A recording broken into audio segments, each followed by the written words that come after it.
All right, now let's have a little roundtable discussion to talk a little bit about what's going on. You can see us right up here in this square. We've got directly below us Ryan Mauro, next to him Brian Dean Wright, and above him, let's see, this TV. Lieutenant Colonel Michael Walsh. There he is. There he is. Thank you very much.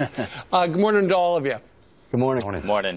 Here's where we're going to start this conversation. It's interesting. We just got a piece of tape in. Keep in mind, it was a half an hour before the missiles were launched that the United States called Russia just to notify, hey, just want you to know, because you got airplanes over there and personnel, get them out of the way because we're going to launch these Tomahawk missiles.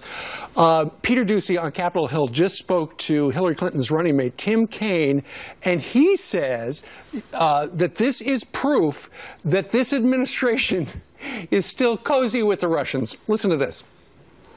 Just 2 or 3 days ago, they wouldn't even condemn atrocities by Bashar al-Assad. They were cozying up with Russia, who was propping up the Assad regime and helping them commit atrocities against their own people.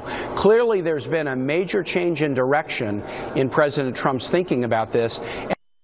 Michael Walsh, do you think what happened yesterday, transpired in the last 24 hours, shows that we're still cozying up to the Russians? Yeah, absolutely not. I think that's frankly just ridiculous. You know, you can't criticize the president for a provocative act that may start World War III and harm Russians and cause an escalation, but then on the other hand, do the necessary things on the ground from a military deconfliction standpoint to let them know to get out of the way. Our beef is with Assad and his use of WMD, and we are going to not only punish him for that, but then we're going to deter any further use. You can't have it both ways, guys. Ryan, what was your take on that soundbite? Well, I completely agree with that. I mean, there are few things that Putin demanded more than the U.S. staying out of Syria. If you look at Russian propaganda outlets, they were all over this, doing everything they could to say Assad's not responsible, the U.S. shouldn't get involved. If the U.S. does get involved in Syria, then you're going to pay the price. It's just that the critics of Trump are so obsessed with this Russia line. They're trying to make it sound like he's so close to Russia, like he's preparing to fight Rocky Balboa or something. Brian, you know, critics are also saying, and we've heard on Twitter throughout the morning, could this become Vietnam 2.0? Could we be dripping into something that we're in over our heads? But it was a targeted strike on one facility. They were careful to make sure they hit certain targets. What's your take on that? Look, it is fair to ask the question, where do we go from here? And how do we ensure that we don't get ourselves involved in some quagmire? But it is very, very clear that what we did today was very targeted, very specific.